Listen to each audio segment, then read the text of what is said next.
es malo hacerlo desde casa, ¿no? Ustedes están virtual y no se alteren nada, ¿ya? Así que vamos a empezar con Mario Vargas Llosa, la generación del 60, la generación del 60. Gracias a la señorita tutora, vamos a entonces empezar hasta las 2 de la tarde, nuestra hora normal, nuestra hora normal. Pero el día de hoy ustedes van a tener una participación activa. Me gustaría que tengan una participación activa, que puedan ustedes saber algo de la vida de Vargas Llosa, por lo menos saber dónde nació, en Arequipa, ¿no? Sí, no murió Vargas Llosa, aún está vivo, tiene 86 años más o menos, y actualmente vive en Miraflores. Miraflores, él está acá en el Perú. Él está en el Perú, ya ha dejado de escribir. Tú sabes bien que su última novela se llamó Le dedico mi silencio. La última novela es Le dedico mi silencio, ¿ya? Entonces vamos a ver las obras de Vargas Llosa, voy a hacer comentarios sobre las obras, vamos a escuchar un audio sobre la vida de Mario Vargas Llosa, unos 3, 4 minutos, y después les voy a explicar dos novelas. Uno, La ciudad y los perros, ambientado en el Colegio Militar Leoncio Prado, y la segunda novela, el segundo comentario, es sobre Conversación en la Catedral, una novela durante la dictadura de Odría que refleja, que refleja la decadencia moral, política y moral de un empresario llamado Fermín Zavala, quien, no siendo odriista, por plata se vuelve partidario de Odría en medio de una sociedad regida por la dictadura del general Odría, donde el hijo de este empresario, se convierte en periodista y luego descubre, al final, descubre que el chofer de su papá era a su vez amante de su propio padre. Qué feo es descubrir que tu papá fue homosexual y que el chofer se lo llevaba a tu papá a hoteles de Ancón. Él descubre en un diálogo con el propio chofer. El chofer le cuenta, sin que él sepa, que había un empresario farmacéutico, y él sabe que su papá es un empresario farmacéutico, que tenía un carro así y que yo lo llevaba a Ancón y me lo tenía que tirar al señor. Así le dijo, me lo tenía que tirar al señor. Me daba pena por sus hijos y por su esposa. Y el hijo escuchándole, escuchando el diálogo de este hombre ya viejo llamado Ambrosio. Y la novela se da en 4 horas, solamente en 4 horas, en un diálogo de 4 horas, en un bar de la avenida Alfonso Ugarte, en un bar que se llama La Catedral, o que se llamó La Catedral, porque ese bar ya no existe, ese bar ya no existe. Así que chicos, bienvenidos a esta clasecita sobre Mario Vargas Llosa. La semana pasada hablamos de Ribeiro, y esta vez nos toca Mario Vargas Llosa, ¿no? Para ello nosotros tenemos que compartir la pantalla. Vamos a compartir la pantallita en breves momentos para empezar nuestra clasecita. Mario Vargas Llosa, el día de hoy.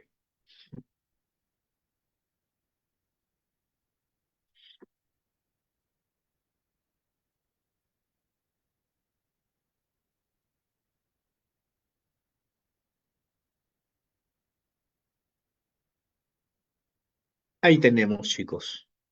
Ahí tenemos. Mario Vargas Llosa. Lo primero que tú tienes que saber de Mario Vargas Llosa es que él destacó en la novela. Él es un novelista sanmarquino, estudió literatura, derecho en San Marcos. Después tienes que saber algo esencial de Mario Vargas Llosa. También hizo cuento. Escribió, primero destaca en la novela y después hace cuentos. Su cuento más famoso es Los Jefes. Su novela más famosa es La ciudad de los perros y Conversación en la catedral. ¿Correcto? Vamos a hablar de Conversación en la catedral. Vamos a hablar de La ciudad de los perros. Pero también recuerda que él hace teatro. Katy y el hipopótamo. La señorita de, la señorita de Tacna. La chunga. Esas son sus obras de teatro. La chunga. La señorita de Tacna. Katy y el hipopótamo. Pero también hace ensayo. Él escribe sobre García Márquez, Historia de un deicidio, un ensayo sobre García Márquez. También escribe un ensayo sobre Flaubert, sobre Gustavo Flaubert, Madame Bovary y la orgía perpetua, así se llama su ensayo. Y también tiene un ensayo sobre cómo escribir, se llama Cartas a un novelista, Cartas a un novelista. Entonces, Mario Vargas Llosa es un escritor destacado en la novela, en el cuento, en el teatro y en el ensayo. Y en el ensayo. Otra cosa que tú tienes que saber de Vargas Llosa es que él ganó el premio Nobel del 2010. ¿Cuánto se paga en el premio Nobel, alumnos? Cerca de $1 millón. $1 millón, $1 millón, más que dólares, más que el euro pesa más, $1 millón. Pero no solo ha ganado el Nobel, sino también ha ganado el premio Cervantes, el premio Príncipe Asturias, el premio Rómulo Gallegos. Debe haber ganado alrededor de 200 premios, Mario Vargas Llosa. Es un hombre conocido a nivel mundial. Habla muchos idiomas, habla varios idiomas. Eh, Además, él tuvo una vida un tanto movida. Se casó con su tía, luego con su prima hermana. ¿No es cierto? Él es ateo, por si acaso, no creo en Dios, tiene una visión agnóstica de la vida, Vargas Llosa. Y algo muy interesante en Vargas Llosa, él fue el primer escritor profesional en el Perú. ¿Qué significa esto? Que él no se dedicó a otra cosa más que a escribir. Él dijo, si yo soy escritor, solo me voy a dedicar a escribir 8 a 10 horas al día. Nada más, nada más. O sea, él no se preocupó en tener otro trabajo. Él hizo de la literatura su trabajo. Fue valiente, juntó su plata. Tenía un poco de plata, me imagino. Porque imagínate que un pobre que diga, yo voy a dedicarme solamente a escribir. ¿Quién te da de comer? ¿Sí o no? ¿Quién paga el recibo de luz, de agua? El gran problema es ese, pero Mario Vargas Llosa fue el primero que se dedicó exclusivamente a escribir. Datitos que más adelante vamos a saber más de él, ¿ya? Más de él. Este hombre, Mario Vargas Llosa, escribe ¿durante cuántos años? Tiene una década, dos, tres, cuatro, cinco, hasta 6 décadas. 60 años escribiendo, 60 años escribiendo, ¿correcto? Él ya bordea los 80 y tantos, ¿no? 60 años de su vida dedicados a la literatura. Mira acá en la parte superior, su primera obra. ¿Cómo se llamó esa primera obra? Los Jefes.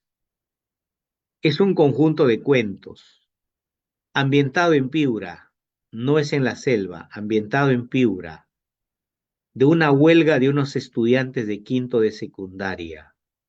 Se rebelan contra el director porque le estaban imponiendo horarios a la fuerza. Los jefes, huelga estudiantil, tema, huelga estudiantil. La primera obra, la década de los 50. Ya en los 60 escribe lo mejor de su literatura, ¿ve? Lo mejor de su literatura está en la década de los 60. La ciudad y los perros. Es una obra sobre la violencia en un colegio militar llamado el Leoncio Prado. ¿Por qué se le llama Ciudad y los perros? Porque los perros vienen a ser los cadetes del tercero de secundaria, a quienes se les hace arrodillar y que sus manos peguen al piso, que caminen como perros, y se les hace pelear en medio de los pabellones. Por eso se le llama Ciudad y los perros, porque perro se le llama al cadete recién ingresado a la escuela militar. Trata de un asesinato de un joven llamado Arana, el esclavo. La tercera obra trata de un prostíbulo. Es el prostíbulo más grande del Perú. Ya no existe, no se entusiasmen, ya no existe. Estaba en Piura. En ese prostíbulo habían del extranjero como del Perú. Habían pucalpinas, cajamarquinas, limeñas, pero también en este prostíbulo habían colombianas, brasileñas, ecuatorianas, panameñas. Es decir, era un prostíbulo enorme, casi 2 manzanas, donde transcurre esta historia de unos jóvenes que se iban al prostíbulo, ¿no? A tener una vida bastante libertina. Al prostíbulo se le llamaba la Casa Verde.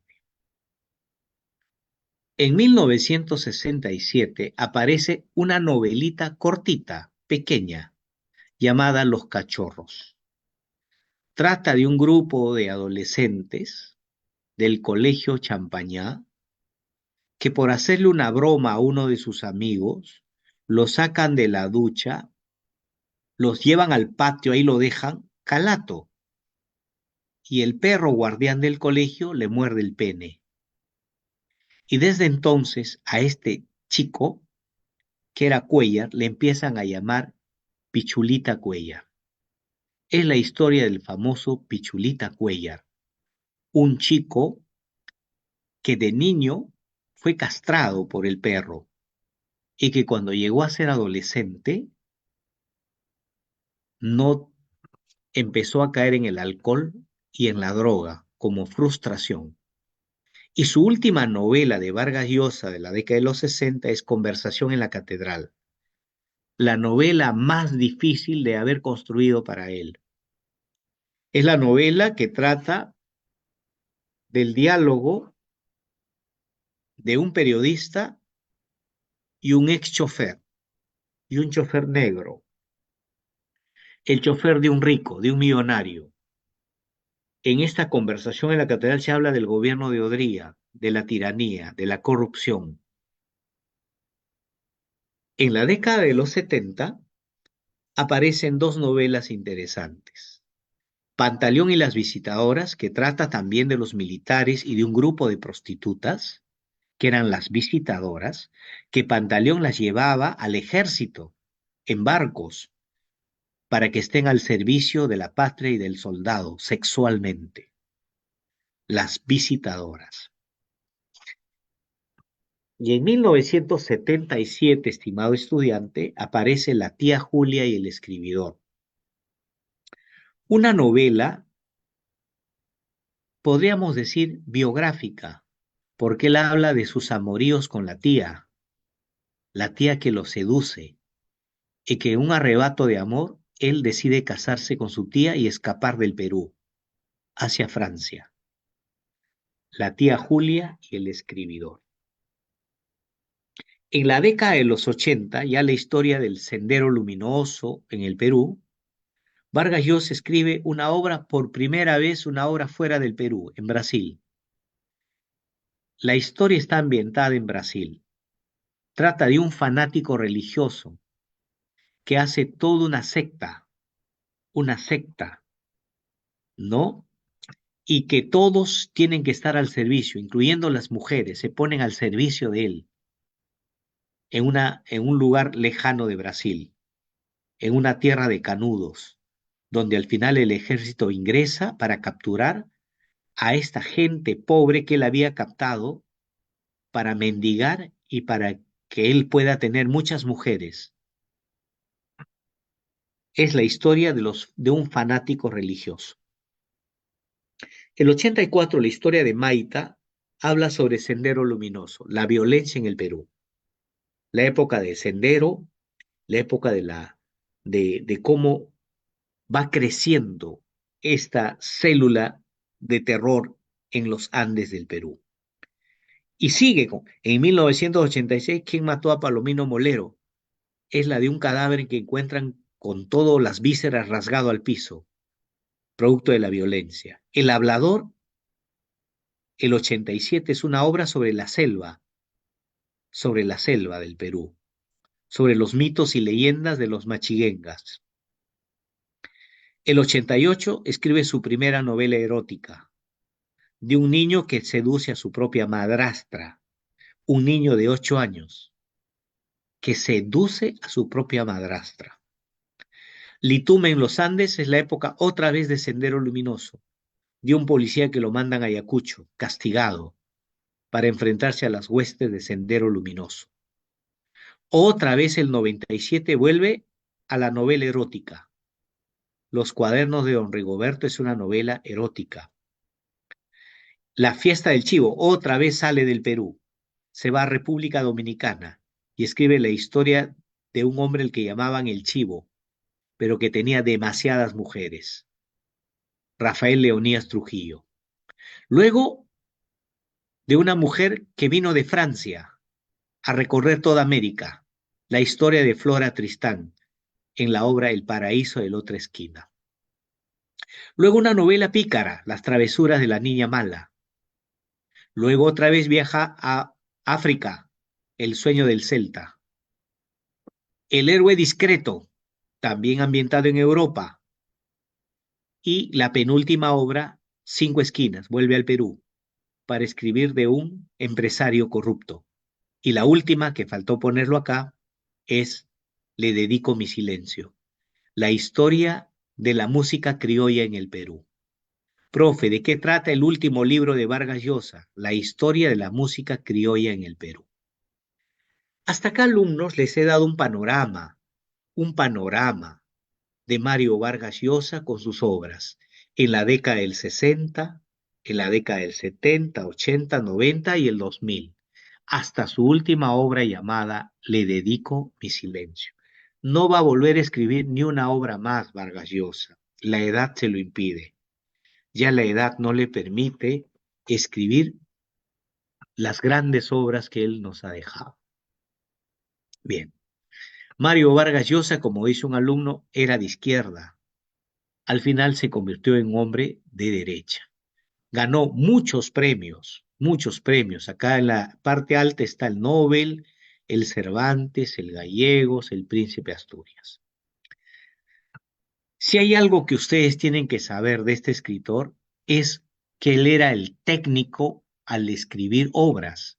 Él utiliza mucho las técnicas de escritura, el monólogo interior, el dato escondido, la perspectiva múltiple, los racontos, ¿no es cierto? Él utiliza mucho eso, el feedback.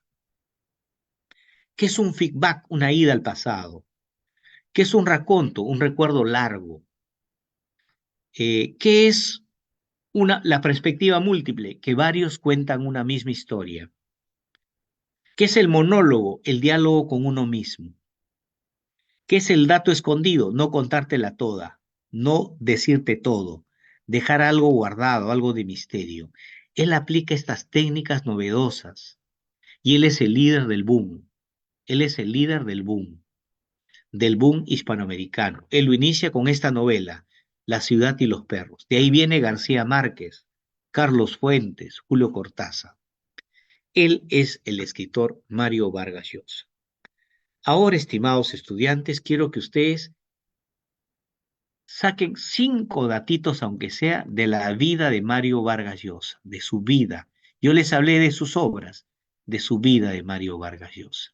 5 datitos. Buenos días, mi nombre es Alejandra Chan y el día de hoy les brindaré información sobre la vida y obra de Mario Vargas Llosa, considerado uno de los más importantes novelistas y ensayistas contemporáneos. Biografía. Mario Vargas Llosa nació en 1936 en Arequipa, Perú, donde vivió con su familia materna hasta que un año después del divorcio de sus padres se trasladaron a la ciudad de Cochabamba, ubicada en Bolivia. Ahí fue donde pasó los primeros años de su infancia. La infancia del autor no fue fácil. A los 10 años, Mario se encontró con su padre, quien le habían hecho creer que estaba muerto por primera vez en Piura. Sus padres restablecieron su relación y se trasladaron a Lima.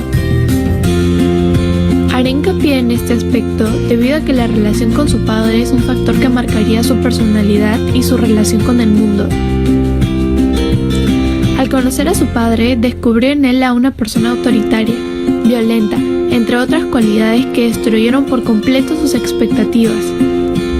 A su padre le causaba repulsión que su hijo fuera escritor porque pensaba que era homosexual. Detestaba tanto la idea que la pasión por la literatura de Mario fue una manera de resistir esa autoridad.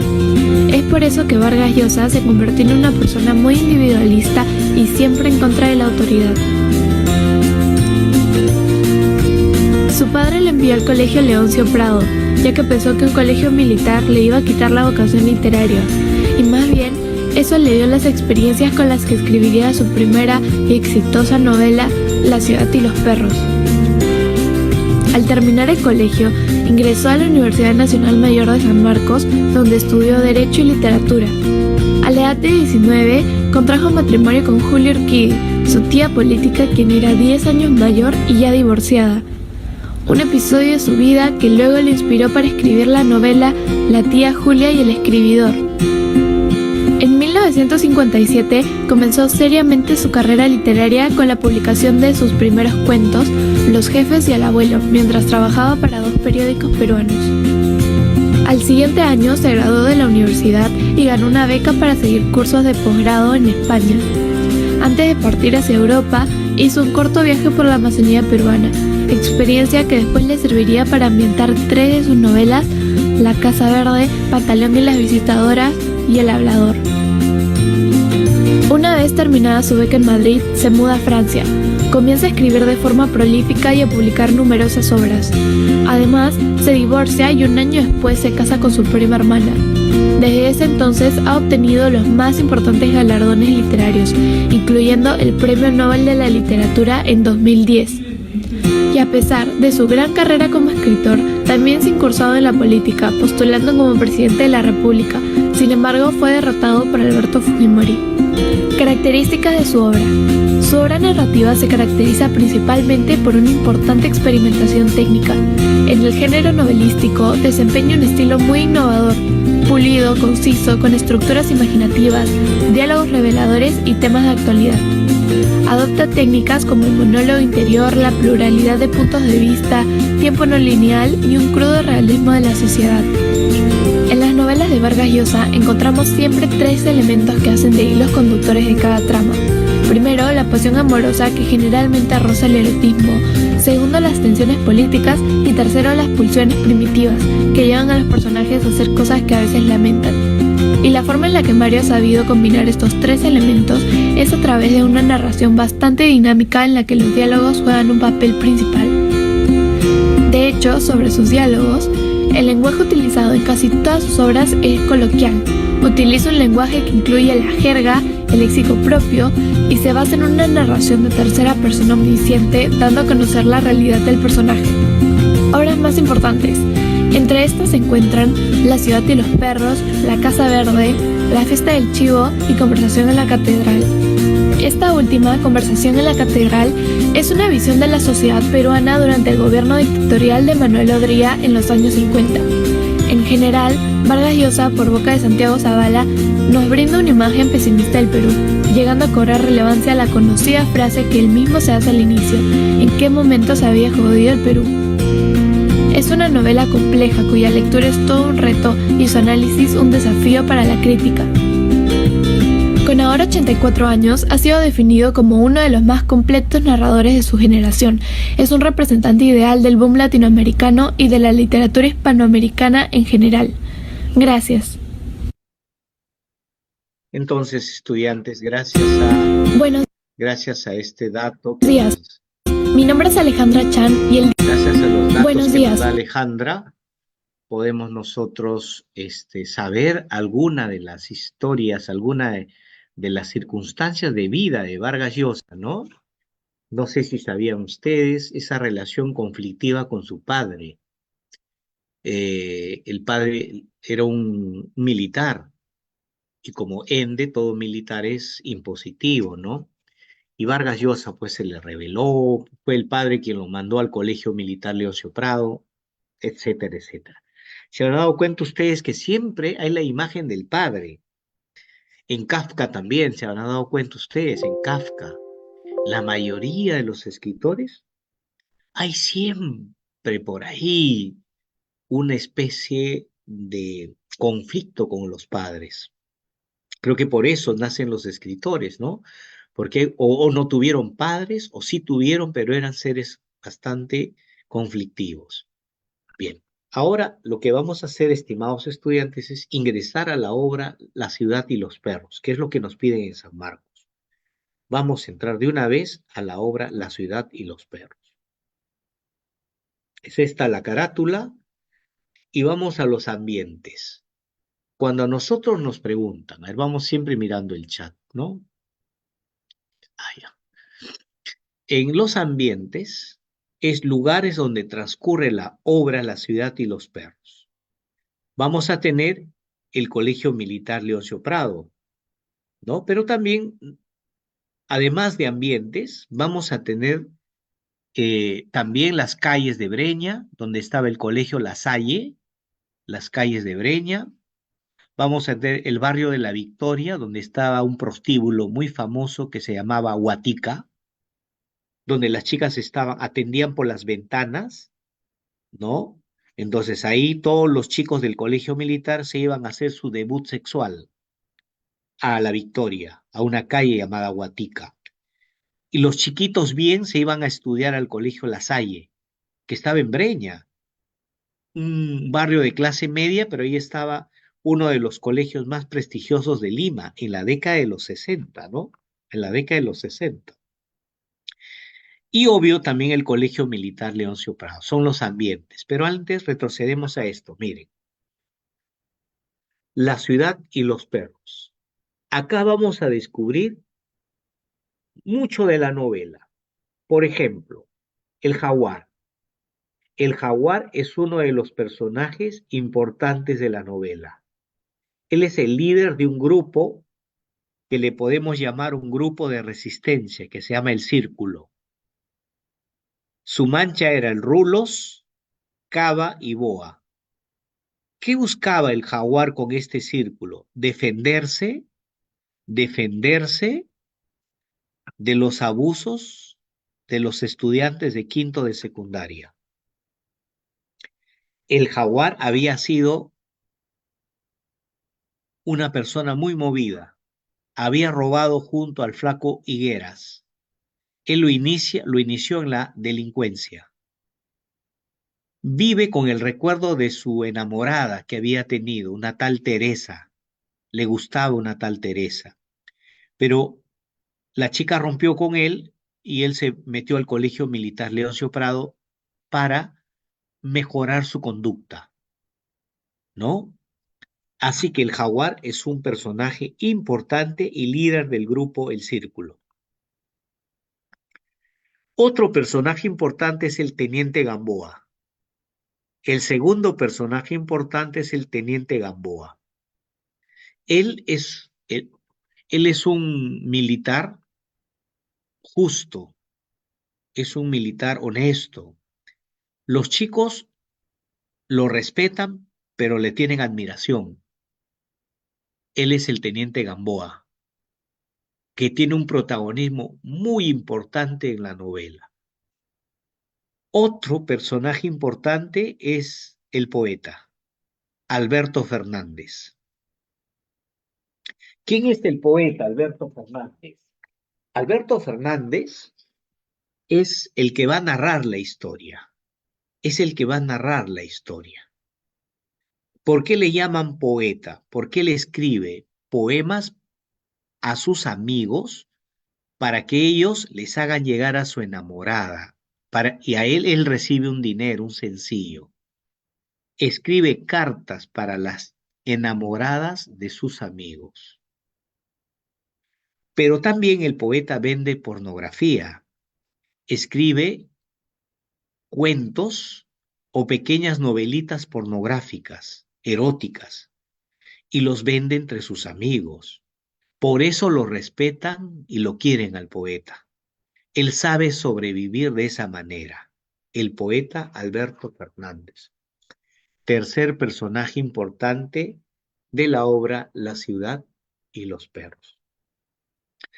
Otro personaje no tan importante pero interesante es el esclavo al que van a matar. ¿Cuál es el nombre verdadero del esclavo? Ricardo Arana. A él le van a dar un tiro por la espalda, en la cabeza, porque el esclavo denunció al que había robado los exámenes. ¿Y sabes quién era el que había robado los exámenes de química para venderlo a los alumnos? Cava, el Serrano Cava, el Serrano Cava. Y al Serrano Cava lo botan del colegio. Y dicen que el jaguar se vengó matándolo al esclavo en una práctica de tiro. Hay esa idea de que el esclavo ha sido asesinado por el jaguar, quien vengó a su amigo el Serrano Cava. Otro personaje también importante es Teresa. Teresa, al final de la historia, se casa con el jaguar. Pero antes, ¿sabes con quién está? Con el poeta. Pero antes está con el esclavo. Y mucho más antes está con jaguar. Es decir, Teresa tiene que ver en la vida del jaguar, en la vida del poeta y en la vida del esclavo. Pero no en el mismo momento, sino en momentos diferentes. En momentos diferentes. Estos son todo se desarrolla en el Colegio Militar Leoncio Prado. Ya hemos visto los ambientes, hemos comentado algo de los personajes. Vamos al chat a ver qué dicen. Ah, no, eso no está en la película. La película La ciudad de los perros es basado en la novela, pero no siempre las películas son fieles al libro. Hay que tener un poquito de cuidado a eso. Los personajes. Perros ya les expliqué. Perro se le llama al cadete de tercero. Son sometidos a humillaciones por los cadetes más fuertes y malvados de los grados superiores. Por ello se les llama perros. Personaje importante, el jaguar. Ya les conté, él antes estuvo con Teresa, antes del Colegio Militar Leoncio Prado. Él era delincuente. Dejó de ser delincuente cuando conoció a Teresa y le prometió a Teresa cambiar. Por eso ingresó al Colegio Militar Leoncio Prado, ¿no? Él era el que formó el grupo llamado El Círculo. Robaban exámenes y vendían, y con la plata consumían tabaco, alcohol, pornografía, ¿no? Él es el líder, era bravo, ágil, peleador, ¿no? Él es el que supuestamente asesina al cadete Arana. Proviene de una condición social bastante baja, era pobre, era pobre. El jaguar. Otro personaje que les había dicho que era importante es Alberto Fernández. Es Mario Vargas Llosa, es como el alter ego, el otro yo de Vargas Llosa. ¿no? Si uno analiza bien, parece Vargas Llosa, porque recuerda que en su vida, en su biografía, a Vargas Llosa su papá lo mandó al Colegio Militar Leoncio Prado. Y en esta obra se ve a un adolescente de clase media alta, de clase media alta. No le gusta la vida militar, pero lo han metido ahí a la fuerza, su papá. Él no es ni vivo ni tonto, sabe sobrevivir. ¿Cómo? Escribiendo poemas y escribiendo porno. Escribiendo porno se hace amigo de los más maleados y escribiendo poemas se hace amigo de los más monces. Entonces, ¿sabes? Busca el equilibrio. Él es inteligente, busca el equilibrio para sobrevivir. Y le llaman todos el poeta. Él es el que narra la historia en su amplia mayoría. Es un narrador objetivo. Algunas veces los narradores son otros, porque es una novela, digamos, polifónica. ¿A qué se le llama novela polifónica? Cuando varios son los que construyen la historia. No hay un solo personaje que construye la historia, sino varios. Tercer personaje que es bueno saber, Ricardo Arana. ¿Quién era Ricardo Arana? Le llamaban el esclavo. Es el mejor amigo de Alberto. A Alberto le cuenta todas sus intimidades. Es un personaje tímido. Viene de un padre que lo gritaba, que no lo quiere, que le obliga a entrar al colegio militar para que se haga hombre y no seas maricón. Así le dijo el papá. Te voy a mandar a un colegio militar para que aprendas a ser hombre y no te conviertas en un mariconcito. Entonces, cuando él era más chiquito, su tía y su mamá la vestían de niña. Así que ya te imaginas este pobre chico metido en un colegio militar, subordinado por todos. No hace nada para defenderse. El único que lo defiende es Alberto, el poeta. Y tiene su enamorada, Teresa. Y él se preocupa porque no sale a verla a Teresa. Por eso es que su amigo va a ir por él a visitar a Teresa y al final le va a poner los cuernos. Teresa. Teresa al comenzar la obra nos relata su obsesión por el jaguar. A mitad de la historia está con el esclavo y más adelante está con el poeta y al final se casa con el jaguar. Es decir, como un círculo, ve, como un círculo, vuelve al mismo punto, vuelve al mismo punto. Empezó con el jaguar, luego estuvo con el esclavo, luego con Alberto el poeta y finalmente termina casándose con el jaguar, después que al jaguar lo botan del colegio. Teresa, persona de clase media baja, chica muy bonita, pero de poca educación. Otros maleados del colegio son el Boa, el que tenía sexo con una perra. Él era un chico que le gustaba el sexo raro, se llama zoofilia, era zoofílico. Su perra se llamaba la malvapeada. Vende cigarrillos, alcohol a los estudiantes. Otro maleado es el cadete negro, se caracteriza por ser violento, abusivo. Y otro, violento también, el serrano cava. Mira, acá tenemos serrano, tenemos negro, tenemos al blanco, todas las razas metidas en un colegio. Profe, ¿es verdad que el colegio simboliza el Perú? Sí, alumnos, el colegio simboliza el Perú, simboliza el país de todas las razas, de todas las violencias, de la corrupción, del autoritarismo. Eso es el Colegio Militar Leoncio Prado, es como un pequeño Perú, es como un pequeño Perú donde para vivir hay que tratar de ser violentos, violentos.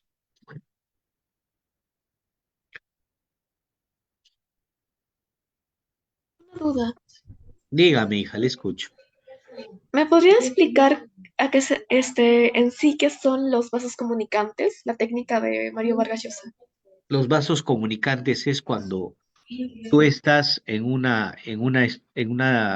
por ejemplo, en un párrafo, intervienen varios personajes hablando, pero en diferentes lugares.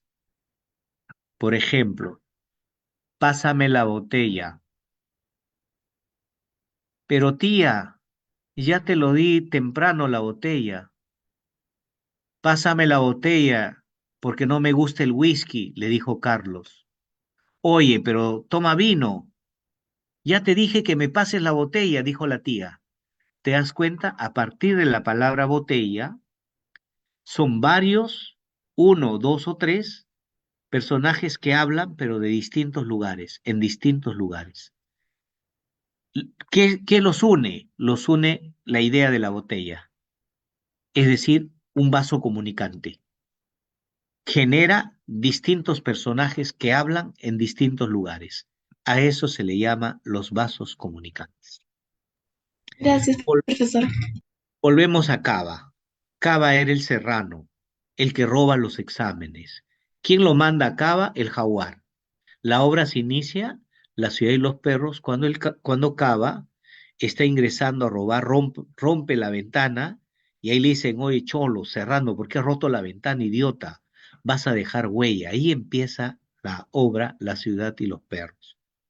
Pero a él lo descubren, recuérdalo que a él lo descubren. ¿Quién lo acusa? Cava, va a ser el esclavo. El esclavo lo va a acusar y a él lo van a botar del colegio. Y porque a él lo botan del colegio, al pobre esclavo le van a meter un balazo en la cabeza. Así que ya sabes por qué se da la muerte del esclavo, porque él delató a Cava como el que había sido el que había robado el examen de química, ¿no? ¿Y por qué lo delata, profe? Porque el esclavo quería salir desesperado del colegio a verse con su enamorada. No le dejaban salir porque le habían encontrado el plagio de química, el plagio de química. Ahí está el círculo. Estos fragmentos de la película son fotografías de la película. El círculo está conformado por el jaguar, por el boa, por cava, por rulos, y ¿sabes quién se incorpora después? Alberto. Lo jalan a Alberto, porque él empieza a regalarles a ellos revistita pornográfica y por eso se hacen amigos de él. Y además él les regala de cortesía poemas de amor para que le den a sus enamoradas. Sabe sobrevivir el esclavo, el diré Alberto. Otro personaje muy relevante es el teniente Gamboa. Es el único militar digno de todo el colegio. Los otros son perversos, mentirosos, traferos. En cambio, él no. Él es correcto, tiene un carácter fuerte, tiene ética, tiene moral. Ayuda a Alberto a desenmascarar la verdad del asesinato de un estudiante. Mientras todos se callan la boca, él es el único que empieza a buscar al asesino del pobre estudiante llamado el esclavo. El esclavo. ¿Qué me mira, cadete? Claro, esa es una de sus frases más conocidas. ¿Qué me miras, cadete? ¿Quieres que te regale una foto mía, calato? ¿No? Esa es su famosa frase del teniente Gamboa. Luego hay otros militares, el capitán Garrido, el teniente Guarina, el suboficial Pessoa, el teniente Pedro Pitaluga, el comandante Altuna, el coronel que no se dice su nombre, el mayor que tampoco se dice su nombre, hay un profesor de química, escuálido y cohibido, hay el profesor de francés que era Fontana, era una manera rarita de ser, medio raro era, le llamaban marica, y el capellán del colegio, un cura. un cura que hablaba lisura, así, te mandaba patadas en el poto, un cura rubio y jovial, pero le gustaba la violencia también, no se oponía a las agresiones. Ahora tengan cuidado los tipos de narradores que hay. Vamos a encontrar narradores como por ejemplo Vargas Llosa, tú sabes que recurre a distintos puntos de vista. Si hay algo importante en Vargas Llosa es sus técnicas de escritura, los distintos puntos de vista. Puntos de vista es de dónde tú narras la historia. Uno, el narrador objetivo. ¿A qué se le llama narrador objetivo? Al que narra las historias de manera lineal, sin agregarle nada. Por ejemplo, acá está el ejemplo. La calle Ferré tiene menos de 300 metros de largo y cualquier caminante desprevenido lo tomaría por un callejón sin salida. La casa de Alberto es la tercera de la segunda cuadra del Diego Ferré, en el área, en la acera de la izquierda. Ese es el narrador objetivo, es el que está a lo largo de toda la novela. Y se escribe, él utiliza la tercera persona. Él era, él dijo, caminaron, se miraron, la calle estaba, el narrador objetivo. Luego hay un narrador personaje. Se mete a la piel de Alberto, el poeta. Es el punto de vista interno. Es la incorporación del narrador personaje y su relato en primera persona.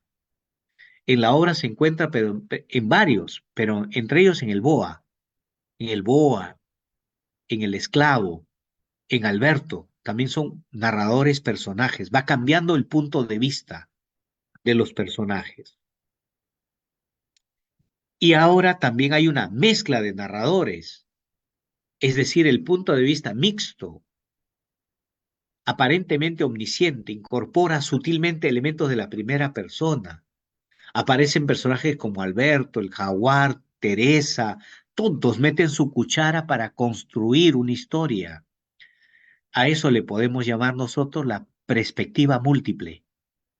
Múltiples narradores. No solo va a ser el narrador personaje, Alberto, sino también, y el gran narrador objetivo, sino también van a haber una mezcla de narradores. Ahora, estos narradores van a utilizar técnicas para contar. Por ejemplo, una de las técnicas es la alternancia. La alternancia. Es decir, habla uno, luego entra el otro, luego entra el otro, luego se vuelve al uno, se vuelve al otro, luego se vuelve al uno. Las historias se van alternando. En la misma historia, varios se van alternando. Es como si todos contáramos la caída de un profe. Oye, no, el profe pisó una cáscara de plátano. Y el otro diría, no, no, no se resbaló con la cáscara de plátano, fue una cáscara de mango. Y así ve. Esto logra el efecto de simular la concurrencia, la multiplicidad de voces que tiene la realidad. Varios que cuentan la historia de manera distinta, se alternan. Los vasos comunicantes es la vinculación de diversas historias que pertenecen a ámbitos o a situaciones diferentes, pero se juntan por por una sola vinculación. Según el propio Vargas Llosa, los vasos comunicantes se definen como, atención, dos o más episodios que ocurren en tiempos, espacios o niveles de la realidad distintos, unidos en una totalidad narrativa por decisión del narrador a fin de que esa vecindad o mezcla los modifique recíprocamente, añadiéndole a cada uno de ellos una significación, una atmósfera, un simbolismo, distinto del que tendrían narrados por separado. Lo decisivo es que haya comunicación entre los dos episodios cercanos o fundidos por el narrador. Varios que hablan de una misma realidad. A eso se llama los vasos comunicantes. Ejemplo, mira, acá lo van a notar clarito los vasos comunicantes. Escuchen, ¿ah? ¿Quién es? Dice una voz. Queda mudo. Su garganta es un trozo de hielo. La sombra blanca que está al frente se mueve, se aproxima. El teniente Gamboa, por favor, dice Alberto. Ya es otro, ¿ah? Ya no es la voz. Whisky americano, dice la sombra. Vuelve al primero. Whisky de mierda. Whisky inglés. Buen whisky. No se sabe quién lo dice. Un momento, dice la voz. Se vuelve otro personaje. Voy a llamarlo, dice otra voz. Tras él, el hombre que brindaba ha iniciado un discurso. Se llama Leticia y no me da vergüenza decir que la quiero, muchachos. Casarse es algo serio, pero yo la quiero y por eso me caso con la chola, muchachos. Whisky, insiste la sombra. Scotch, buen whisky. El que está hablando acá ya no está en esa manchita, pero está más allá. A eso se llaman los vasos comunicantes. Mediante el recurso técnico de los vasos comunicantes se expone el conflicto interno del personaje a través de un caos en una cantina. Este caos es el caos que hay en el personaje principal. Varios hablan, están ambos en un mismo lugar, pero están en diferentes sitios. A eso se llama los vasos comunicantes. Así es, como dice Rosales, todos tienen sus mismos pensamientos. Y el monólogo interior es otra técnica, alumnos. Es una técnica en la cual tú hablas solo, tú hablas contigo mismo. Mira ejemplo. ¿Y si Guarina hubiera bajado la cabeza y me hubiera visto los botines? ¿Y si el jaguar no tiene el examen de química? ¿Y si lo tiene y no quiere fiarme?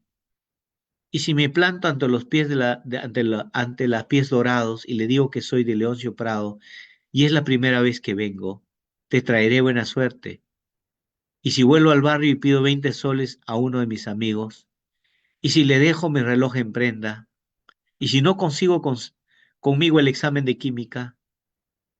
¿Y si no tengo cordones en la revista de prendas de mañana? Estoy jodido. Sí, señor. Eso se llama monólogo interior. Y la obra se inicia con esto, justo con esto, con el monólogo interior. ¿Sabes cómo empieza la obra? Empieza cuando le han robado a él, al esclavo, su sacón y los cordones. Y él no puede salir sin sacón y sin cordones y le pide ayuda a Arana, le pide ayuda a Alberto. Arana le pide ayuda a Alberto. Ya pues, Alberto, ayúdame, ayúdame, te voy a pagar, te voy a pagar. Ayúdame a conseguir un sacón y unos cordones. Y Alberto le ayuda a Arana, porque a Arana lo agarran de tonto. Y Alberto le va a ayudar a conseguir sacón robando y cordones también robando. Y por eso se van a hacer amigos. Ahí empieza la historia. Luego roban el examen de química. ¿Quién roba el examen de química? ¿Sabéis quién roba el examen de química? Roba Cava, el serrano Cava, mandado por el jaguar. Así que una vez que han robado el examen de química, venden. ¿Y sabes a quién le venden? Le venden al cadete Arana, al cadete Arana. Y el cadete Arana no sabe plagiar. Es un tonto. Y lo encuentran con el plagio. Y el que le encuentra, que es un militar, le dice, si tú no delatas a quién te ha dado el plagio, tú no vas a salir, no vas a ver a tu hembrita, no vas a ver a tu enamorada, te quedas en el colegio 3, 4 semanas, si no te quedas para siempre, no sales, no sales. Y el pobre Arana, desesperado, no sabe qué hacer, porque él tiene que ir a visitar a su enamorada. Su enamorada se llama Teresita. Y como no puede salir, ¿sabes a quién lo envía? Pobre muchacho. Lo envía a Alberto, el poeta. Le dice, anda, visita a mi enamorada, Dile que yo voy a salir la otra semana, que estoy buscando cómo salir, por favor. Y Alberto va donde Teresa y se sale enamorando de Teresa.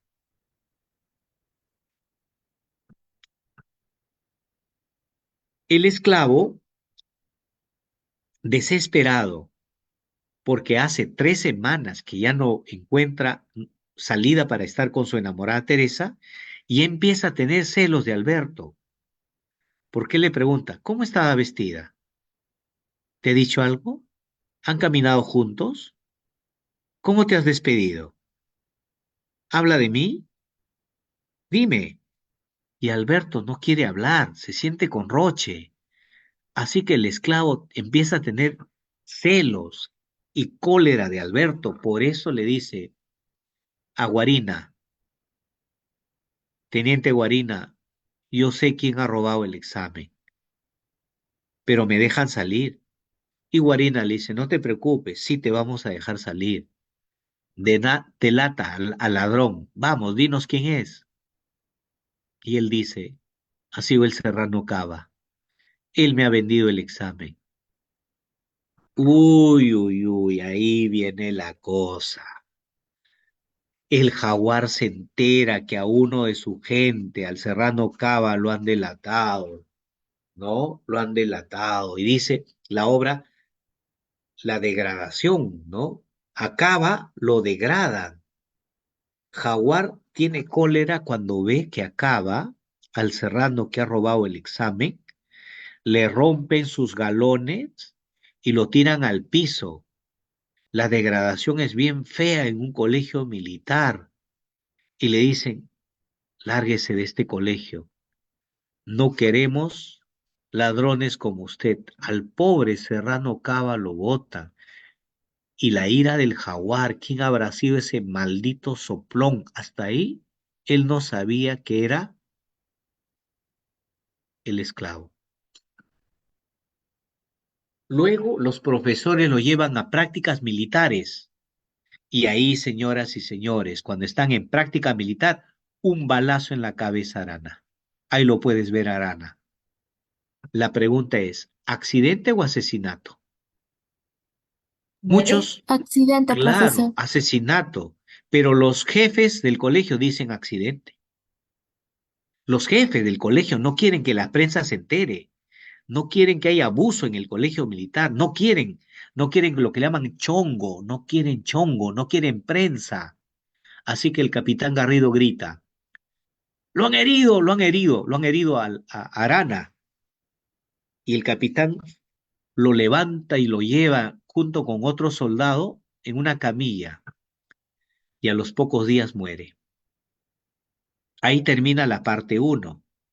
Chicos, la parte uno, entonces mira qué cosa es. Mira, la parte uno es robo del examen, descubrimiento del robo, denuncia del cadete Arana, degradación y expulsión de Cava, muerte de Ricardo Arana, conocido como el esclavo. Ahora viene la parte 2. La novela está dividida en dos partes y un epílogo. Dos partes y un epílogo. Vamos a la parte número 2.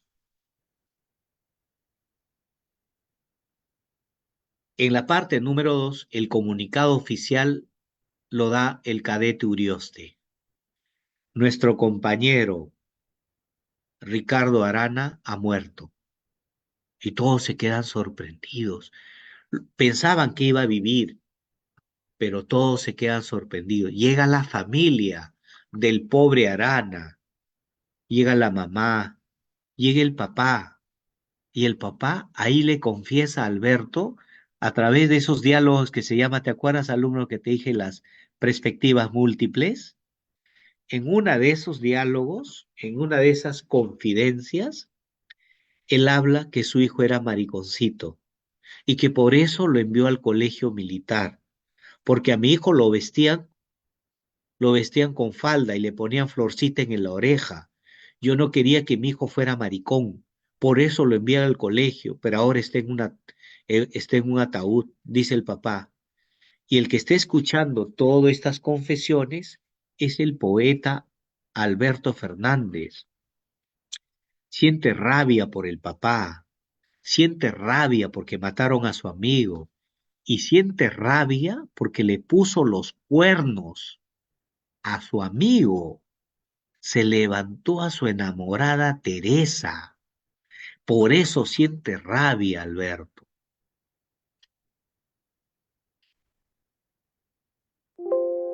Entonces, luego empieza él a buscar al asesino y él sospecha que es el jaguar. ¿Y sabes a quién va? A la casa del teniente Gamboa, donde están prohibidos de ir los estudiantes, y le dice, se lo juro, teniente Gamboa, se lo juro. Para mí que es el jaguar, yo lo sé, lo presiento. Y su jefe le dice, ¿pero tú estás seguro? Sí, puedo jurar por mi santa madre que él ha sido. Y tanto será el odio que siente Alberto que cuando vuelve al colegio se agarran a puñetazos con él, se agarran a puñetazos con el jaguar. Él no sabiendo pelear se mete a la pelea.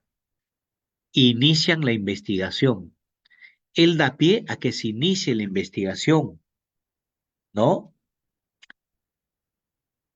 Y los mandos mayores inician una investigación que al final no lo van a, no van a llegar a, no van a llevar al final, porque no les va a convenir, porque si encuentran al culpable, ellos también de cierta manera van a ser culpables. Pero el teniente Gamboa inicia también sus investigaciones, se raya con los de Quinto y sobre todo con el jaguar, a quien lo mira con cólera, porque él sospecha también que el jaguar es asesino, como le ha dicho Alberto. Alberto se mete a puñetazo limpio con el jaguar y en medio de la prisión el jaguar le dice, ¿por qué me golpeas? Porque tú lo has matado a mi amigo, pe imbécil. ¿Y sabes qué le dice el jaguar? Te lo juro que yo no he matado, te lo juro. Fácil me sería decirte que yo lo hice, pero yo ni siquiera sabía que le había acusado a Cava, ni siquiera sabía eso. Y empiezan a crecer las dudas de Alberto. Ya no está tan seguro que el jaguar es el asesino. Pero por otro lado, el teniente Gamboa lanza duras represalias contra los alumnos. Ahí se descubre que tenían sexo con una perra, descubre que consumían marihuana, que consumían tabaco, que tomaban, que robaban entre ellos, represalias contra los alumnos. Y todos piensan que el que ha soploneado es el jaguar. Por eso es que el círculo le da la espalda al jaguar. Le dicen, ya no eres nuestro líder, soplón de miércoles, ya no eres nuestro líder. Entonces, él saca su correa y se empieza a defender. Le dice, no me interesa, yo me sé defender solo, no los necesito a ustedes, basuras. El jaguar también tenía un carácter bien fuerte. Al final, la ira de Gamboa y Alberto es contra el jaguar, no saben cómo mostrar su ira, hasta que Alberto pide una reunión con el alto mando. El alto mando le escucha y él le dice, mi coronel, el jaguar ha matado a Arana. Y el coronel le dice, ¿sabes qué? El caso ya está cerrado. Acá no hubo asesinato. ¿Me has entendido? Acá hubo un accidente. Pero él ha sido, cállate la boca. Acá hubo un accidente. Y si tú vas a seguir hablando, abre su escritorio el coronel y le saca sus revistas porno. Y le dice, mira, tus papás se van a enterar de esto. Esto puede ser tu expulsión y tu degradación. ¿Me has entendido, cadete? O sea, con esto le calla la boca al cadete Alberto. Profe, ¿qué hacen con Gamboa? Lo mandan a Puno. Al pobre Gamboa lo mandan a Puno y a Jaguar lo expulsan. Pero al final, cuando Jaguar lo expulsan, él vuelve a decir, yo no sabía que Arana había delatado a Cava. ¿Cómo pude haber matado al esclavo si yo no sabía que Arana había delatado a Cava? El final de la historia nos deja con una duda. ¿Y sabes cómo se llama esa técnica, estimado estudiante? El dato escondido. A esa técnica se le llama el dato escondido. La novela termina cuando Gamboa se despide y lo agarra al jaguar, le dice, tú mataste, no imbécil, y él le dice, Gamboa, al único a quien admiro y respeto es a ti. Si tú quieres, yo me echo la culpa para que no te manden a Puno, te lo juro. Y ahí confirmamos que el jaguar no ha sido el asesino, porque él dice, si quieres doy media vuelta ahorita, vuelvo y les digo a todos que yo he matado. Dime, yo lo hago por usted, Gamboa. Gamboa da media vuelta y se marcha. Y también queda la duda. Él también se queda en duda. Ahí termina la obra. Ahí termina la obra, La ciudad y los perros. ¿Se entendió algo, estimados estudiantes, de Las ciudad y los perros? Todo bien, profesor. Gracias. Ahora nos Siempre vamos. trágica esta historia. Sí, pues deja siempre con la duda. Siempre Vargas Llosa te va a dejar con esa duda, porque la duda se le llama el dato escondido. Siempre lo emplea eso mucho. En la siguiente obra que voy a comentar también. Ya al final de la historia se nos cuenta que Teresa se casa con el jaguar. Ya de eso es después, ¿no? En un monólogo. Bien. Ahora nos vamos a la siguiente obrita. Acá hay varias cositas que les va a servir a ustedes. Se los voy a enviar todo esto para que ustedes le puedan dar una miradita, ¿ya? Mario Vargas Llosa que decía, la novela que he escrito no ofrece certezas, sino ambigüedades, ¿no? Dice, la incertidumbre es una margarita cuyos pétalos no se terminan jamás de deshojar. Por eso Vargas Llosa, y creo que todos dicen, nunca cuentes todo. Señorita, nunca le cuentes todo a tu enamorado. Siempre tienes que dejar ambigüedades, incertidumbres. Joven, nunca le cuentes todo a tu enamorada. Nunca, es malo. Bien, conversación en la catedral. Una buena conversa,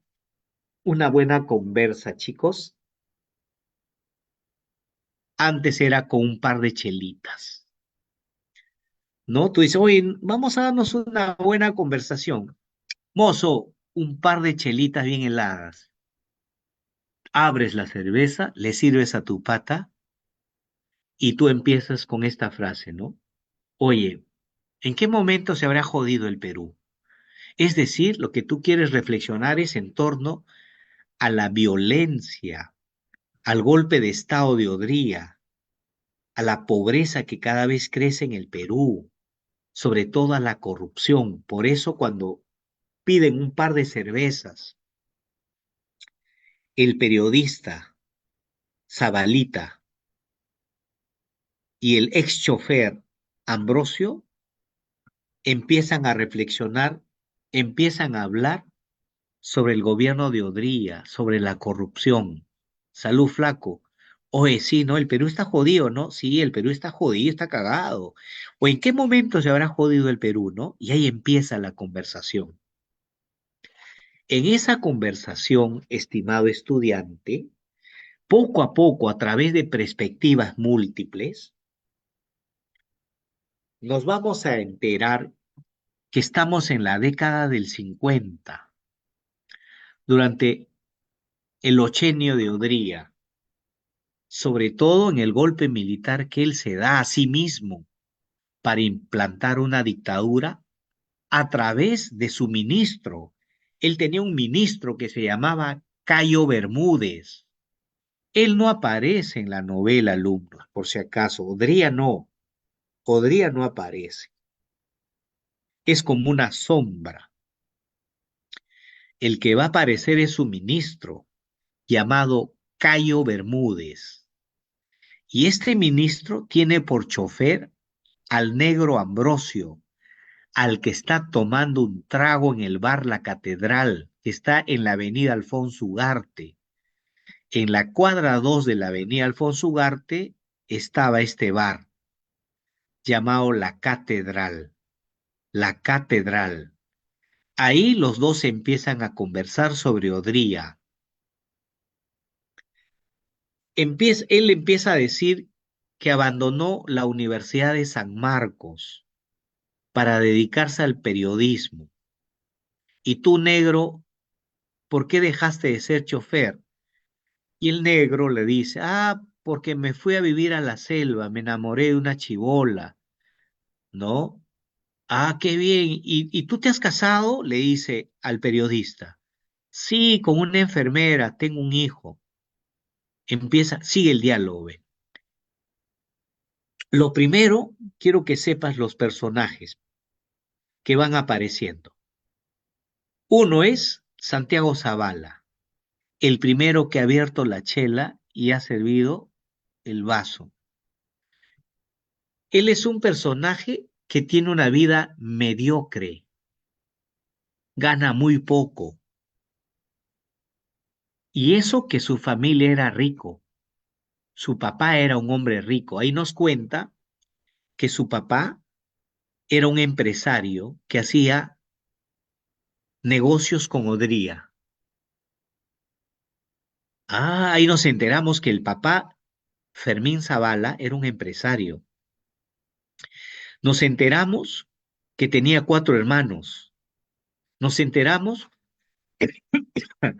que él ingresó a San Marcos, aunque su papá,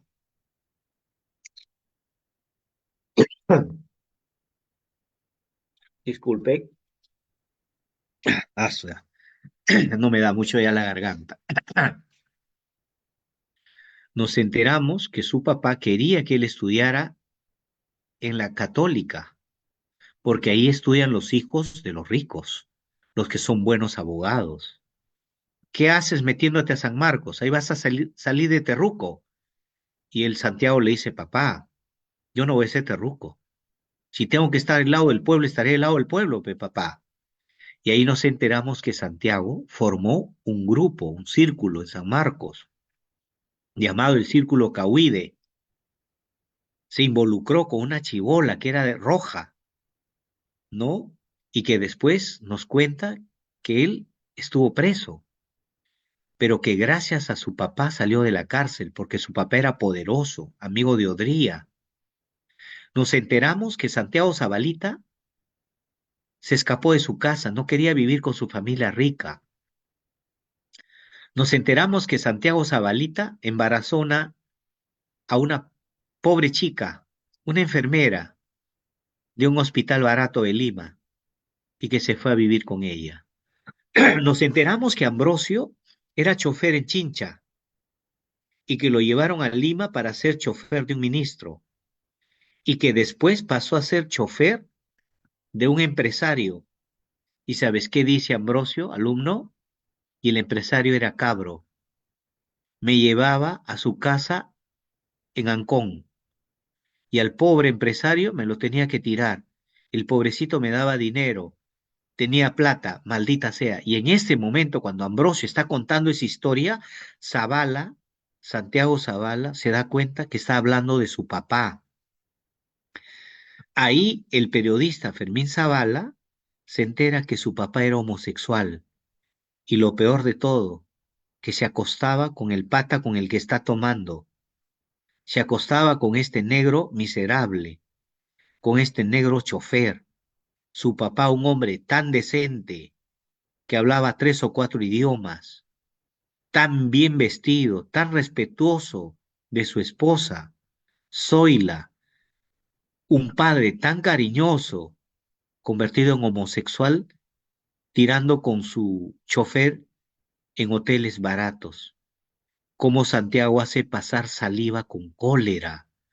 Lo mira con cólera Ambrosio, pero ya están hablando de un pasado, no es un presente. Están hablando de un pasado. y cada vez se van emborrachando más. Ahí nos enteramos que Fermín Zavala era el empresario, un buen padre, que murió en Nueva York con un ataque cardíaco.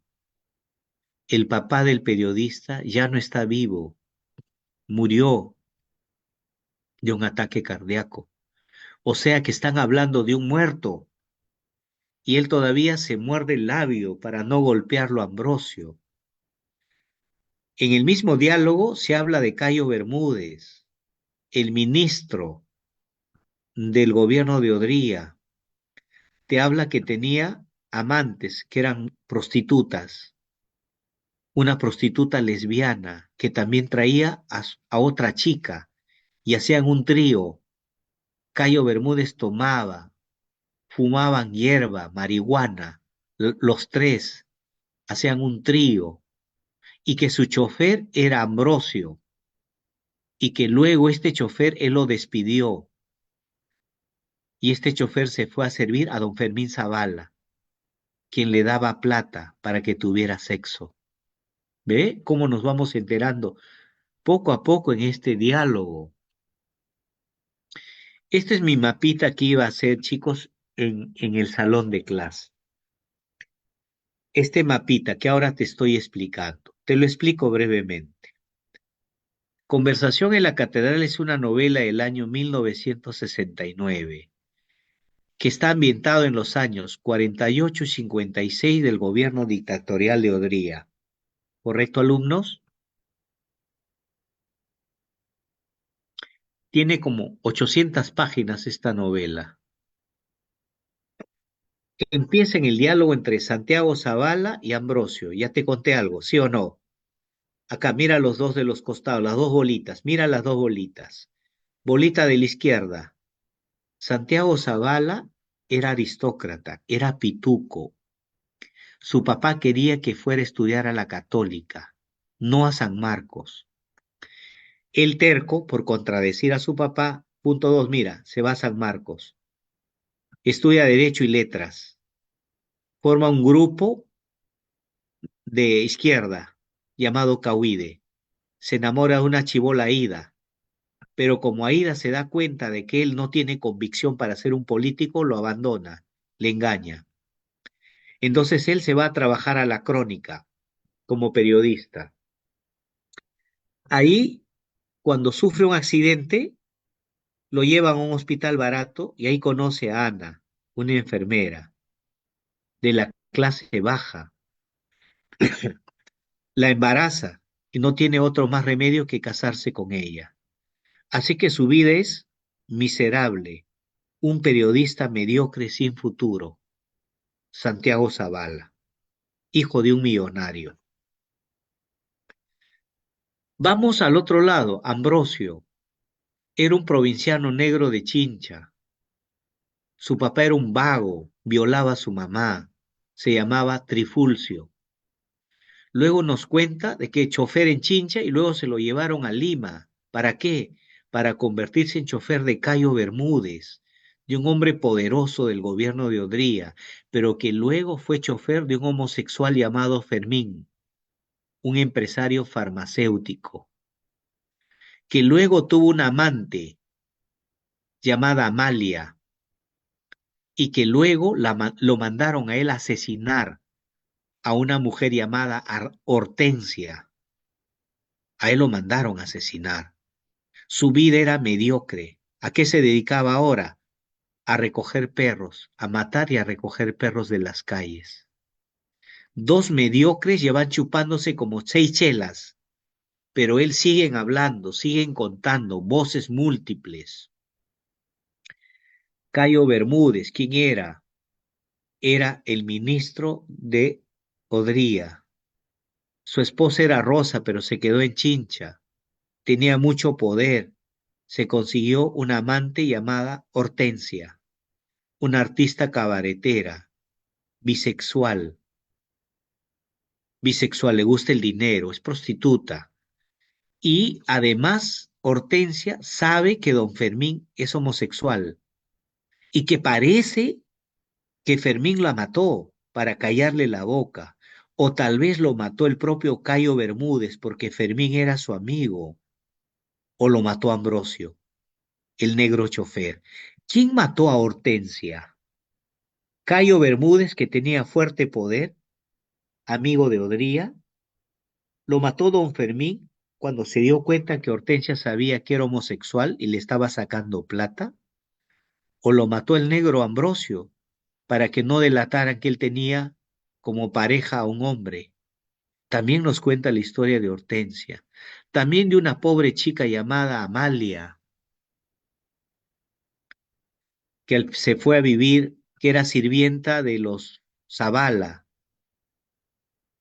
que luego se convirtió en amante de Ambrosio, se fueron a la selva y murió dando a luz, murió dando a luz. Y de Fermín Zavala, un empresario que tenía 4 hijos, era homosexual y muere en Nueva York. Esta es la historia. ¿Sabes cómo termina? Cuando los dos se ponen de pie y habían tomado 8 cervezas, le dice, tengo que ir a recoger, tengo que ir a recoger más perros. Chao, dice Ambrosio. Chao, dice Santiago, tengo que ir a ver a mi mujer. Su perrito también había desaparecido. Esa es conversación en la catedral. Chicos, ahora que ya son cerca de las 15 minutos falta, vamos a trabajar las preguntas, ¿ok? Las preguntas. Hasta acá, Profesor. ¿alguna duda, chicos? Todo bien, profesor. Excelente. Vamos ahora a las preguntas. Esta gripe no me deja, pero fuerte, fuerte me ha dado.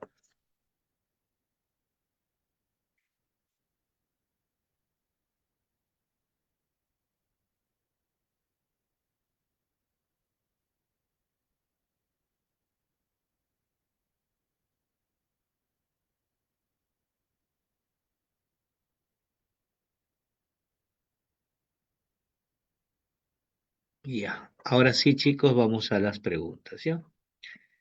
Pregunta número 1, por favor. Me gustaría que alguien leyera para que me ayudara mi gargantita. Si no hay, yo lo hago, no hay problema, no hay problema. Uno, uno. Marque la Profe, yo le puedo alternativa. ayudar si desea. Gracias, señorita. Hasta la pregunta 6, ayude. Vamos, solo con las preguntas nada más. Adelante, hija. Marque la alternativa que completa correctamente el siguiente enunciado sobre la obra de Mario Vargas Llosa. Debido a su inclinación por una representación novelesca realista, Mario Vargas Llosa aspiró al concepto de novela como aquel producto ficcional que abarque. A ver, chicos, ahora sí, tómense unos segundos. ¿Qué concepto de novela quería hacer Vargas Llosa con tanto La ciudad y los perros como con la obra Conversación en la catedral? Enano, Casa. Social, enano, ¿Dedo A ver, o casa? ¿Dedo o social, enano? es esta la respuesta, la letra C. Una novela total. Mario Vargas Llosa aspiró a ser el concepto de novela total. ¿Y qué es una novela total? Una novela que abarca todas las dimensiones del humano, lo bueno, lo malo, todo. Por eso pone múltiples voces, ¿correcto? Eso es la novela total, ¿ya? Entonces, cuando te pregunten, ¿qué es lo que pretendía Vargas Llosa hacer en su novelística, en todas sus obras? La novela total. ¿Y qué representa la novela total, profe? La novela total viene a ser todas las dimensiones de lo humano, que la ficción abarque todo lo humano, lo político, lo social, lo económico, lo cultural, lo erótico, lo pornográfico, todo. Eso es novela total. Uno, la letra C. Hija, por favor, si fueras tan amable, vamos a la pregunta número 2. Ok. La raíz de todas las historias es la experiencia de quien las inventa. Lo vivido es la fuente que irriga las ficciones. Esto no significa, desde luego, que una novela sea siempre una biografía disimulada de su autor. Más bien, que en toda ficción, aun en la imaginación En la imaginación más libérrima es posible rastrear un punto de partida, una semilla íntima, visceralmente ligado a una suma de vivencias de quien lo fraguó. Me atrevo a sostener que no hay excepciones a esta regla y que, por lo tanto, la invención químicamente pura no existe en el dominio literario, que todas las ficciones son arquitecturas levantadas por fantasías y la artesanía sobre ciertos hechos, personas, circunstancias que marcaron la memoria del escritor y pusieron en movimiento su fantasía creadora, la que, a partir de aquella simiente fue erigiendo todo un mundo tan rico y múltiple que a veces resulta casi imposible y a veces sin casi reconocer en el aquel material autobiográfico que fue su rudimiento. Con Con respecto al respecto, fragmento, ajá, sigue. ok, con respecto al fragmento citado del libro Cartas a un joven novelista de Mario Vargas Llosa, se puede afirmar que, Ahora sí, con respecto a porque Vargas Llosa te está hablando acá de qué es la ficción, ¿no? ¿Qué es la ficción? ¿De dónde saca él, los escritores sacan temas? Y la respuesta es la letra D, dos dedito. La realidad es la raíz de la creación, pero esta es finalmente una invención. O sea, todas tus obras pueden ser sacadas de la realidad, dice Vargas Llosa, pero el hecho que lo conviertas en literatura ya lo estás convirtiendo en una invención, una invención. Esa es la respuesta para la D. Con respecto a la obra Cartas a un joven novelista, en el cual el Vargas Llosa te explica el concepto de dónde vienen los temas que uno escribe, ¿no? Los temas que uno escribe. Gracias. En el chat también están poniendo, gracias. Vamos ahora, señorita, a la 3, por favor. ok, con respecto al argumento de conversación en la catedral, indique la veracidad o falsedad de las siguientes afirmaciones y marque la secuencia correcta. 1. Santiago Zavala abandona los estudios y la militancia política comunista por no sentirse convencido. 2. Verdadero, Fermín Zavala, el padre de Santiago, apoyó el golpe de Estado ejecutado por Manuel Odría. verdadero, 3. Ambrosio le revela a Zabalita que su padre le encargó matar a la musa, amante de Cayo Bermúdez. falso, Zabalita fundó en la Universidad de San Marcos una célula política de tinte liberal y conservador. falso. Las dos son falsos, ¿sabes por qué, alumno? Porque la 4 no era liberal, era lo contrario, era comunista. Y la 3 es falso porque Ambrosio no le revela a Zabalita que su padre le encargó matar a la musa, a Hortensia, porque eso queda como un dato escondido. Recuerda, siempre Vargas Llosa emplea el dato escondido, ¿no? O sea que la 4 y la 3 es falso, mientras que la uno y la 2 es verdadero. La respuesta es la A. 4, avioncito, avioncito. Hija, por favor, si fueras tan amable, la número 4. Se le había dicho la misma Zoila en la canasta del viernes, insistió la vieja. Santiago les daba muchos dolores de cabeza últimamente a ella y don Fermín. Se pasaba el día peleando con la Tete y con el Chispas. Se había vuelto desobediente y respondón. El flaco se había sacado el primer puesto en los exámenes finales, protestó Pepe. ¿Qué más querían sus viejos? No quiero entrar a la católica, sino a San Marcos, dijo la señora Zoila. Eso tiene hecho una noche a don Fermín. El flaco no se lleva bien con su viejo porque no tienen las mismas ideas, dijo Popeye. ¿Y qué ideas tiene ese mocoso recién salido del cascarón? Se rió el senador. Al flaco le da cólera que su viejo ayudara a Odría a hacerle la revolución a Bustamante, dijo Popeye. Él está en contra de los militares. Marca el enunciado que contiene la afirmación correcta respecto al fragmento de la novela Conversación en la Catedral de Mario Vargas Llosa. Se habrán dado cuenta, chicos, que acá hay Por un lado, la mamá está hablando y por el otro lado, el amigo también está hablando.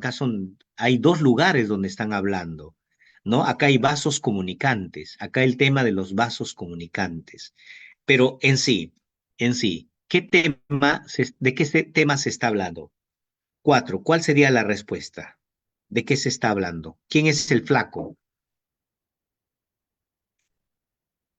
Zabalita. Zabalita. Por lo tanto, es la etapa del adolescente contestatario que Zabalita respecto a su entorno social. En la 4, la respuesta sería la C, la etapa de adolescente contestatario, del rebelde, del típico chibolo que no quiere ir a Católica, sino que quiere ir a San Marcos, ¿no? El rebelde, la mamá dice, sí, pues, pero él quiere San Marcos, su papá le ha dicho Católica, ¿no? Entonces, la 4 es la C, la etapa de adolescente contestatario de Zabalita respecto a su entorno social. 5, hija, por favor. Marque la alternativa correcta. Ah, no, disculpe. Marque la alternativa que completa correctamente el siguiente enunciado sobre la conversación en la catedral. En esta novela se critica el hecho de que prevalezca sobre, por lo que se nota una mirada amarga sobre la política del país. Bien, si en la obra Conversación en la Catedral hay también una mirada hacia la política, en la 5 sería la respuesta. Estudiantes, a ver, voy a ver el chatcito. 5,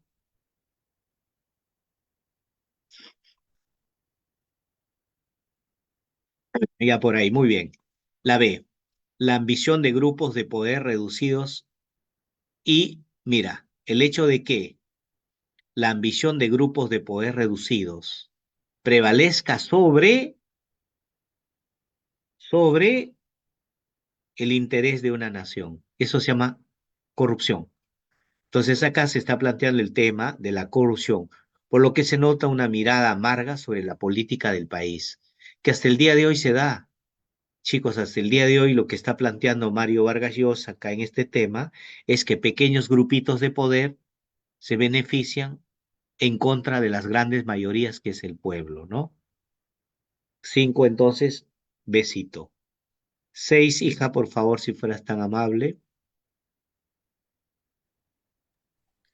A lo largo de la novela Conversación en la Catedral se refiere la conflictiva relación entre Santiago Zavala, Zabalita, y su padre, Fermín Zavala. Este hecho adquiere un punto álgido cuando en la novela se menciona como posible la autoría intelectual de Fermín Zavala en la muerte de la musa. Entonces, se puede colegir que ¿Qué se puede colegir? La letra B. Se puede entender, ¿no? Se puede determinar que la corrupción del poder alcanza a todos los ámbitos de la vida, inclusive la familiar. Eso se colige, ¿no? Inclusive la vida familiar, la corrupción, la corrupción. 7, marque la alternativa que contiene una de las características de la obra de Vargas Llosa presente en el siguiente fragmento de La ciudad y los perros. Atención, alumnos. 7. La calle Diego Ferré tiene menos de 300 metros de largo y cualquier caminante desprevenido la tomaría por un callejón sin salida. En efecto, desde la esquina de la avenida Larco, donde comienza, se ve 2 cuadras más allá, cerrando el otro extremo, la fachada de una casa de 2 pisos con un pequeño jardín protegido por una baranda verde. Pero esa casa que de lejos parece tapiar Diego Ferré pertenece a la estrecha calle Porta, que cruza aquella, la detiene y la mata. Entre Porta y la avenida Larco fragmentan a Diego Ferré otras 2 calles paralelas, Colón y Ocharán. Alumno, ¿qué característica hay? Dedo. ¿Eh? Dedito, la mirada del narrador objetivo. Dedito. 8. Con respecto a la novela La ciudad y los perros, marque la alternativa que es correcta, alumnos, correcta.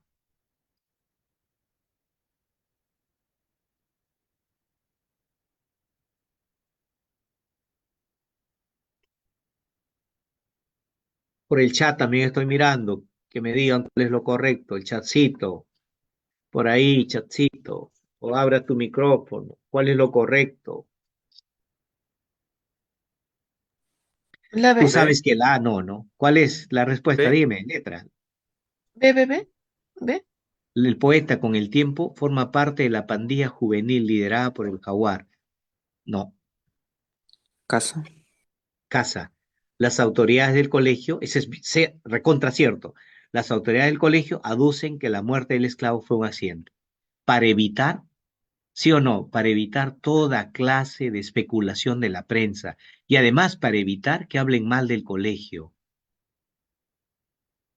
Vamos ahora a la 9. Profesor, disculpe, ¿por qué la B Dime. dijo que era falsa? ¿Por qué está mal la La, B? la ve porque el poeta dice con el tiempo. Forma parte de la pandilla juvenil liderada por el Jaguar. Y recuerda que el Círculo no era una pandilla juvenil. El Jaguar tenía su pandilla, pero ese es antes de ingresar al colegio. Con el Flaco Higueras tenían su pandilla juvenil que robaban casas en Miraflores. Pero acá dice pandilla juvenil liderada por Jaguar. Si fuera el Círculo, podría ser la B, pero acá dice pandilla juvenil. Por esa razón, hija, ¿ok? Listo, gracias. Ok. No me gusta pelear, dijo el esclavo. Mejor dicho, no sé. Eso no se aprende, dijo Alberto. Es una cuestión de estómago. El teniente Gamboa dijo eso una vez. Es la pura verdad, ¿no? Yo no quiero ser militar, pero aquí uno se hace más hombre. Aprende a defenderse, a conocer la vida.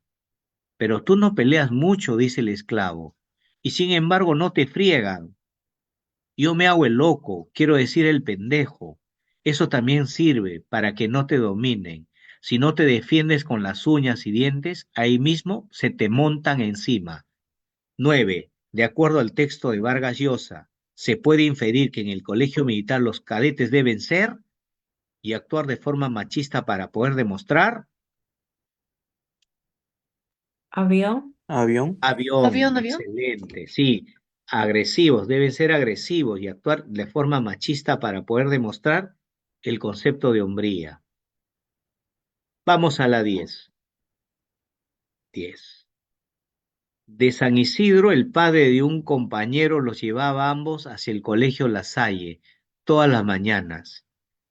En el futuro tendría que tomar el expreso, descender en el paradero de la avenida Wilson y desde ahí andar lo menos 10 cuadras hasta la avenida Arica, pues La Salle, aunque es un colegio para niños decentes, está en el corazón de Breña.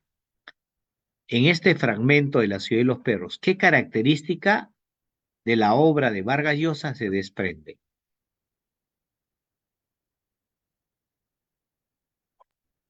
La narración objetiva, la C, otra vez la descripción, ¿sí o no? Las Sí, calles, todo sí, eso, sí. la C. 11C, 10C, ¿no? 10C. Vamos a la 11. ¿Usted es un perro o un ser humano? Preguntó la voz. Un perro, mi cadete. Entonces, ¿qué hace de pie? Los perros andan de cuatro patas. Él se inclinó al asentar las manos en el suelo. Surgió el ardor de sus brazos, muy intenso. Sus ojos descubiertos junto a él a otro muchacho, también a gatas. Bueno, dijo la voz. Cuando dos perros se encuentran en la calle, ¿qué hacen? Responde, cadete, a usted le hablo. El esclavo recibió un puntapié en el trasero y al instante contestó, no sé, mi cadete. Pelean, dijo la voz, ladran y se lanzan uno encima del otro y se muerden. En relación a la cita que corresponde a la novela La ciudad de los perros, ¿qué temática se puede colegir?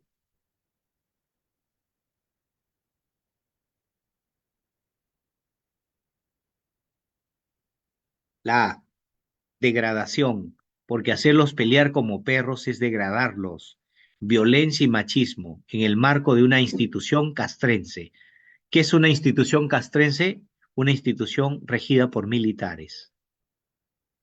A. 11. Ahora ya no tenía esperanzas. Nunca sería como el jaguar, que se imponía por la violencia, ni siquiera como Alberto, que podía desdoblarse y disimular para que otros no hicieran de él una víctima. A él lo conocían de inmediato, tal como era, sin defensas, débil, un esclavo. Solo la libertad le interesaba ahora para manejar su soledad a su capricho. Llevaría a un cine, la llevaría a un cine, encerrarse con ella en cualquier parte. Levantó la mano y dio 3 golpes en la puerta. ¿Había estado durmiendo el teniente Guarina? Sus ojos hinchados parecían 2 enormes llagas en su cara redonda.